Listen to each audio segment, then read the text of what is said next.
Hey guys, welcome to Shooter Opinions, and in this video we're going to talk about this sweet little 6.5 Creedmoor AR10 build, the components that go into it, its performance, and then a little bit about why this came to be in the first place. So this came to be because of this build here. So this is a 308 AR10. This is old school. This is on a DPMS receiver set.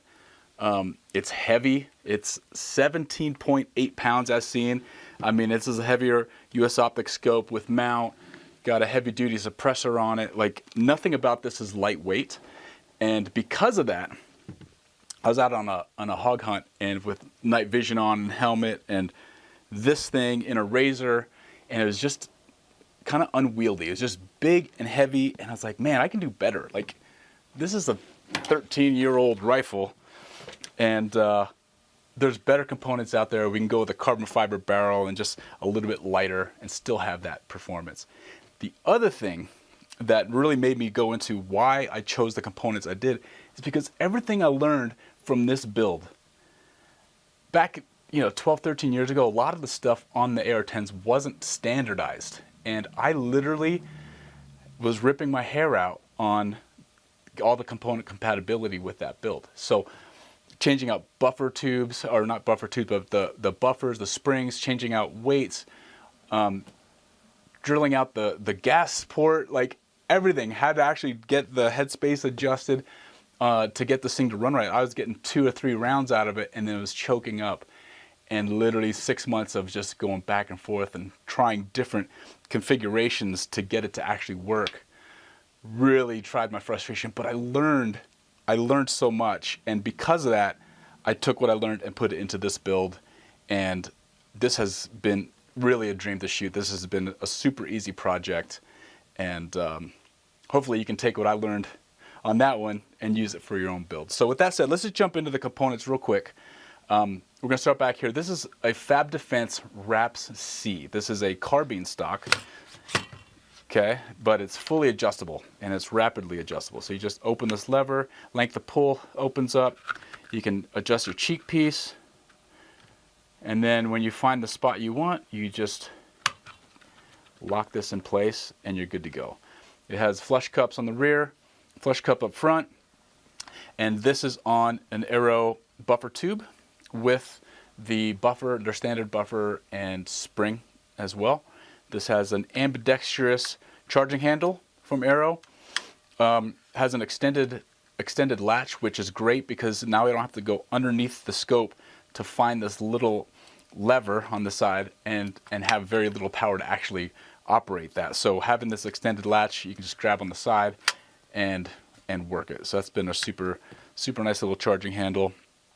This built on an Aero Precision Receiver set.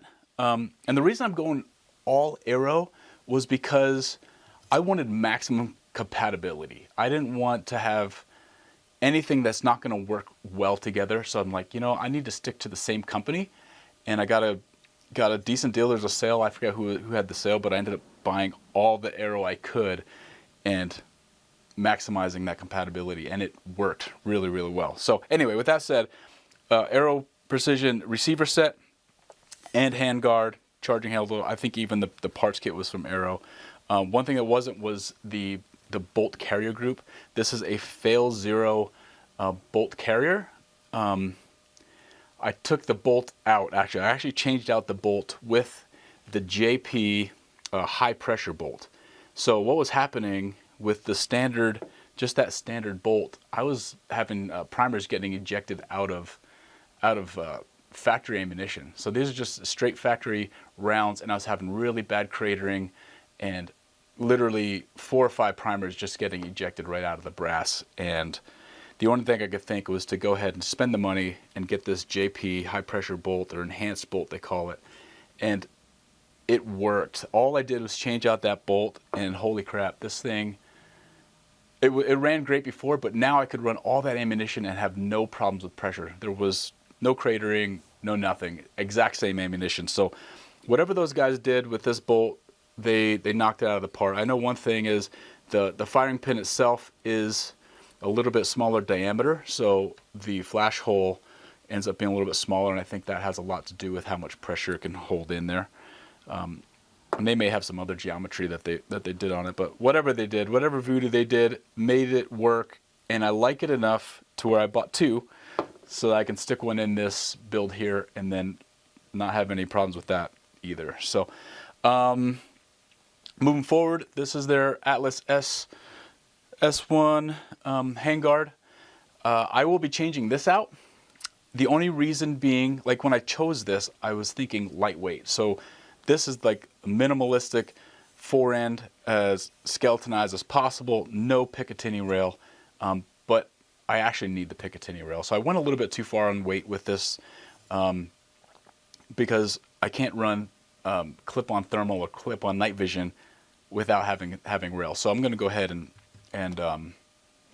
change that out and just have the full pick rail version of that handguard. Underneath that, we have a Helix 6 Precision AR10 barrel, obviously chambered in 6.5 Creedmoor. This is a 20-inch barrel. If you watch any of the other videos on here, you know I've shot several different Helix 6 Precision barrels on different builds, and they all shoot really, really good. This is no exception. You'll see if you go ahead and watch the rest of the video, you'll see I ended up shooting 6 different factory ammunitions, all on camera consecutively, and all of them shot sub-minute angle. And I mean, obviously you can take that as, hey, the barrel is amazing, and it really takes the whole build to be able to come together and make something precise. But really a consistent factor for me is Helix 6 barrels. They really just shoot, and they're worth every penny. So Helix 6 barrel, and then this is the Deadair Nomad, their 30 cal suppressor. It's a little bit heavier. I wouldn't be against picking up like a titanium version, but to me, having a little bit of extra weight gives me a little bit of peace of mind with shooting magnums, getting them hot with semi-automatic fire. But I really, really love this Deadair Nomad. This is an Atlas bipod, and I think that's about it. I don't think I gave you the weight. So this build here, 17.8 pounds. This build here is 13.8. So 4 pound savings. That's a lot. 4 pounds is a lot to really not sacrifice any performance. Saved 4 pounds on this. Oh, scope. So scope, this is a Nightforce NX8. This is a 2.5 to 20 scope. I love that it's like nice and compact. It's lightweight. It's in a Nightforce mount. All around really awesome scope. I think I have 3 or 4 of these already mounted, and they're married to those rifles, and I really love them. They're rugged enough for anything I'm going to encounter. I didn't feel like I needed the extra weight of the ATAC-R or the extra cost, and I ended up getting this NX8. Awesome little scope. So with that said, let's go ahead and go to the range. We're going to lay down and just shoot some paper, and then we'll go ahead and smack some steel, and then we'll wrap this thing up. So thanks for coming along, and let's go to the range. All right, we're out here at the range, and we're set up at 100 yards. We're going to do 3-shot groups with these six different types of factory ammunition. We're going to start out with this Hornady, this TAP. This is a 147 grain ELD match. And then we'll do Prime. These are 130 grains. And then the Burger. These are 144 grain. These are the long-range hybrid target. American Whitetail by Hornady. These are 147 grain. And then we'll go back to the Burgers. These are the 130 grain hybrid OTMs. And then this is the standard Hornady match, the 140 grain ELD match. So with that, we're sitting here. We got a Deadair Nomad suppressor, AccuTac bipod, and obviously the Nightforce NX8. So we'll see how this thing does. Hornady TAP up first.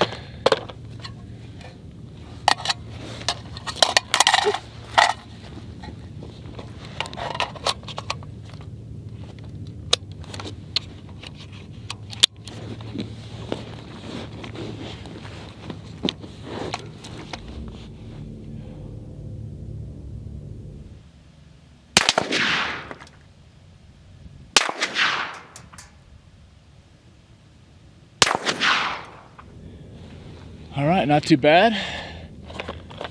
Hornady taps, good to go. And we'll move on to these prime 130 grain primes.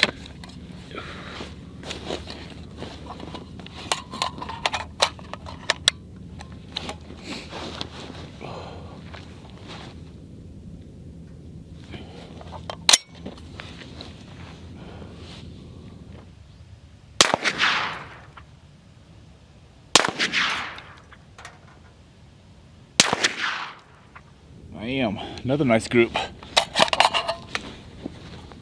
Alright, prime's done. These burger 144 grain burgers.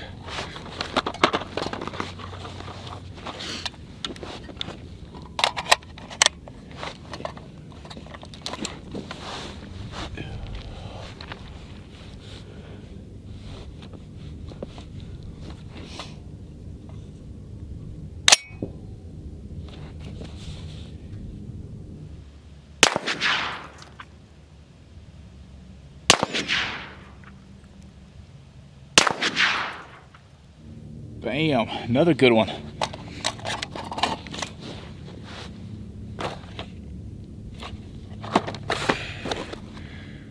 American whitetail Hornadies.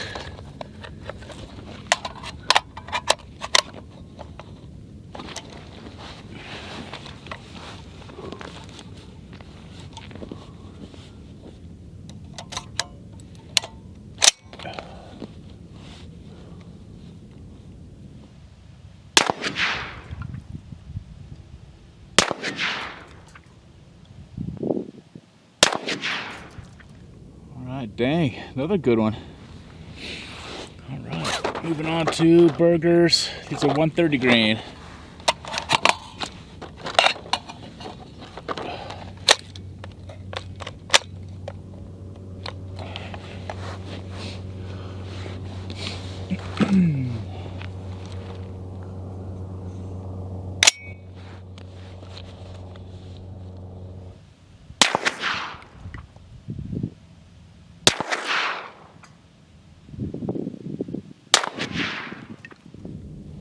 Wow. Dang, that was the best one yet. All right, we got a good thing going. Let's see what these Hornady match do.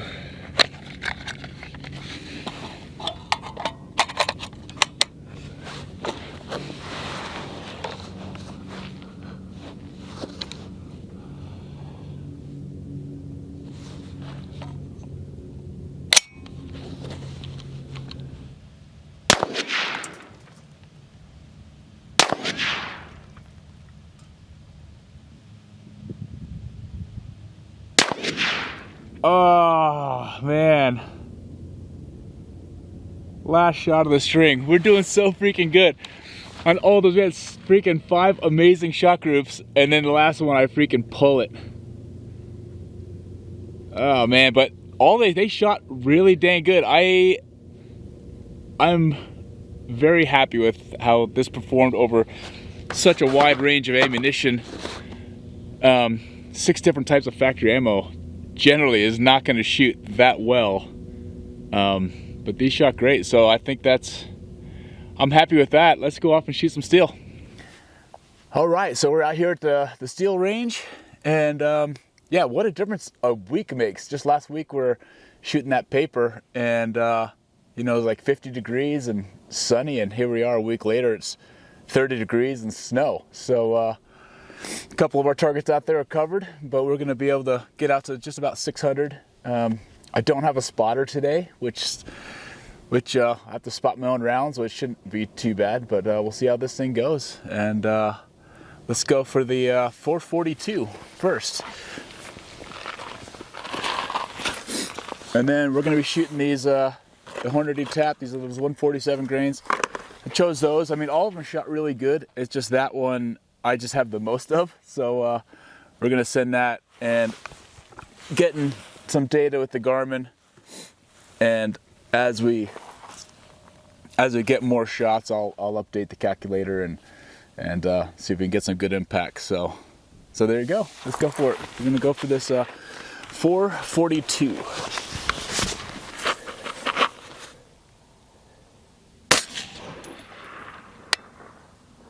A little high.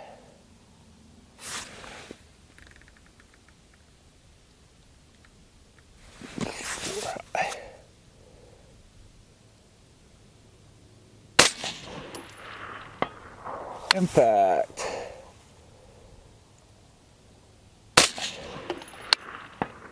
Impact. Impact.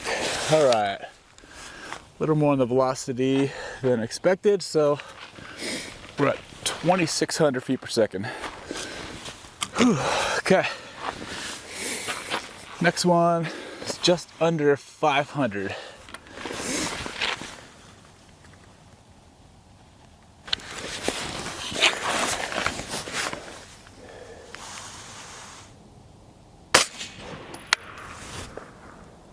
Just short. Impact.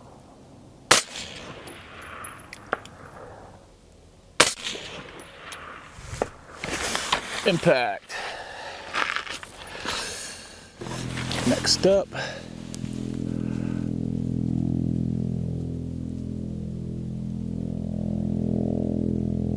.515. This dope has been a little off, so it's not entered correctly. Let's see where this puts us.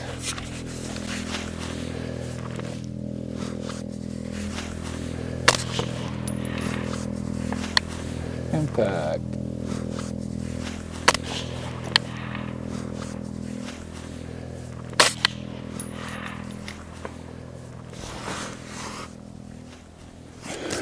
A little low.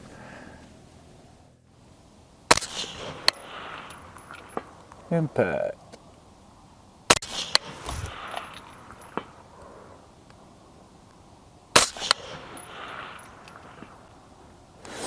All right, move on to 571.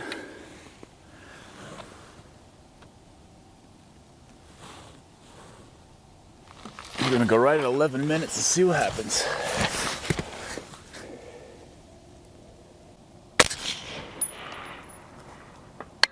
Impact. Okay, it might be a little low.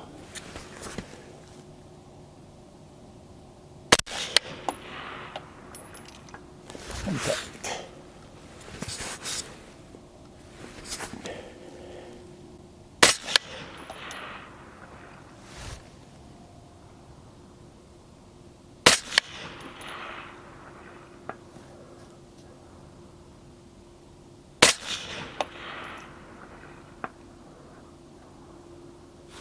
All right, we're back to this one. 421. Let's finish this mag.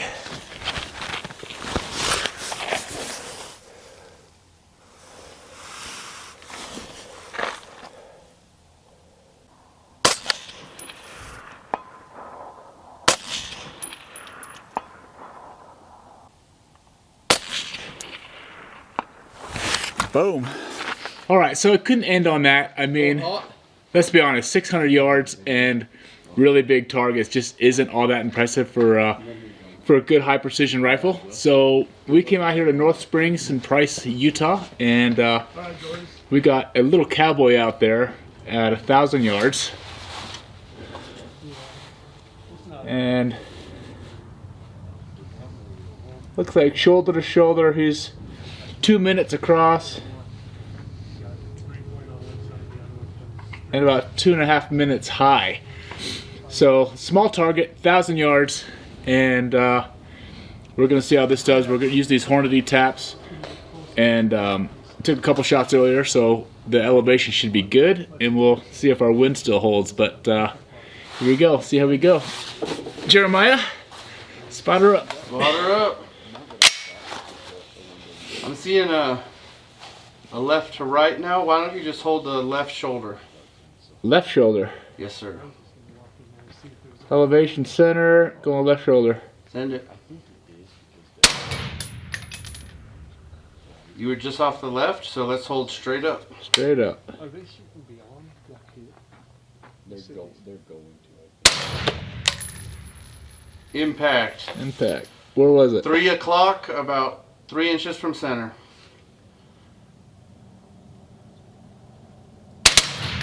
Whoa. Double tapped on that one. Only one of them impacted, but it was cool. What was the center impact? No, it was off to the left. But I would just do straight up again. Straight up.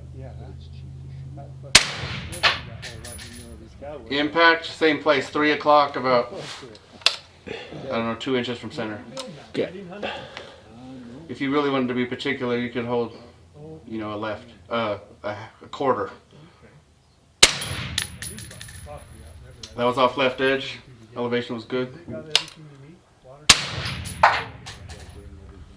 Off right edge. Elevation good. Alright. I'm out. No. You got some impacts. You ready, Jeremiah? Yeah. Alright, brother. What am I holding? Let's hold it straight up to start, man. They're looking pretty dead down there. Okay. It's a little bit of a right to left, but yeah. Alright. Start Straight up. And I'm at 31.5 minutes.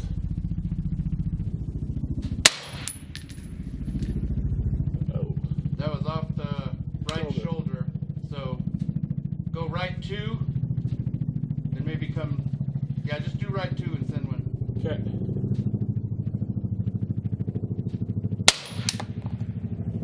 Impact. Boom. Repeat. Impact. Impact. Just over the left side of the hat. Same spot. Impact. Impact.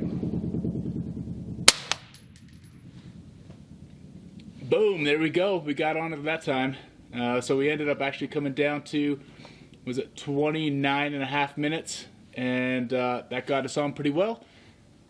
Found the wind out there and we're good to go. That's always a little bit of a variable. But I'm going to wrap up this review. And thanks guys for watching. And if you have any questions, jump into the comments. I'll do my best to answer them. And thanks again for watching.